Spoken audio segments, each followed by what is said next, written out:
Olá, pessoal! Então, agora a gente vai começar a destrinchar o artigo 565, que é o primeiro artigo ali que vai estar tratando da locação de coisa no Código Civil. Bom, então nós vamos pegar as principais palavras que o Código Civil coloca ali no artigo 565. A primeira ali é se obriga. Então, o contrato, ele gera obrigações para ambas as partes, para o locador e para o locatário. Então, se o locador se recusar a entregar a coisa, mesmo pago o aluguel, isso aí vai se resolver em perdas e danos, não podendo o locatário ocupar a coisa. Porque esse tipo de contrato não dispõe de ação real, apenas ação pessoal ou obrigacional contra o locador que é uma pessoa inadimplente, ok? A segunda palavrinha ali é temporariamente. Então, a locação, ela obrigatoriamente, ela tem que ser um contrato temporário. Então, o locador transfere temporariamente para as mãos do locatário, tá? Então, esse temporário, ele pode ser por prazo determinado ou por prazo indeterminado, mas ele tem que retornar para o locador, porque senão não é um contrato de locação. É, por exemplo, um contrato de compra e venda. Você tá pagando e vai ficar com alguma coisa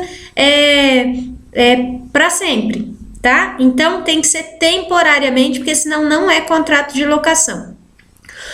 Terceira palavra, uso e gozo, tá? Então, no contrato de locação, a gente não transfere a propriedade, a gente transfere o uso e o gozo da coisa.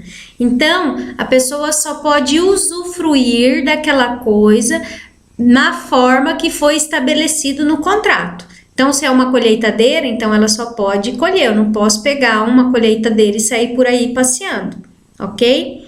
Então, eu não posso, por exemplo, vender, reformar, destruir, e dependendo do tipo de contrato, eu não posso nem sublocar a coisa, tá? Se tiver uma cláusula lá proibindo a sublocação, eu não posso nem sublocar. Por quê? Porque eu só tenho a posse, eu só tenho o uso e o gozo, eu não tenho a propriedade da coisa.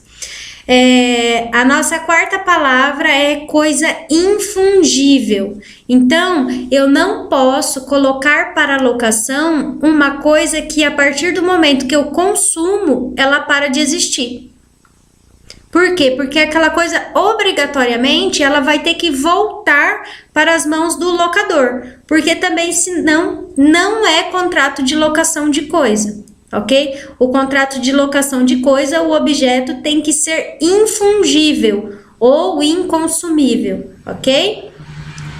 E por fim, a última palavrinha é a retribuição. No contrato de locação, a retribuição ela recebe um nome específico, que é o aluguel. Então, o que você paga num contrato de locação? Aluguel. Obrigatoriamente, esse aluguel tem que ser em pecúnia, em dinheiro? Não.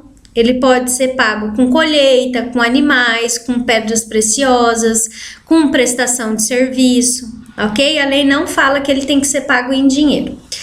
Além desses artigos do Código Civil, a gente tem leis especiais também que tratam de locação de coisa, mais especificamente de locação de imóvel.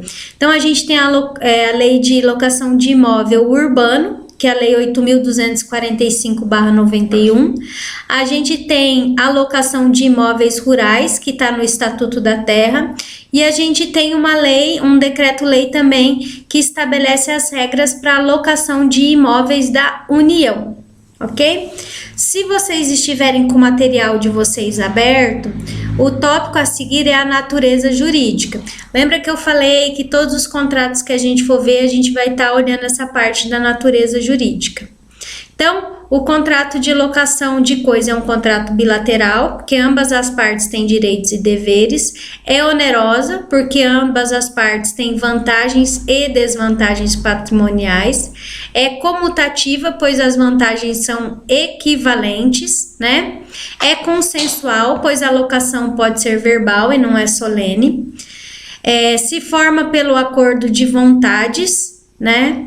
É impessoal, pois ela transfere os direitos. Por exemplo, o dono da colheitadeira, se ele vier a falecer, os filhos dele, os herdeiros, vão poder receber o valor da locação.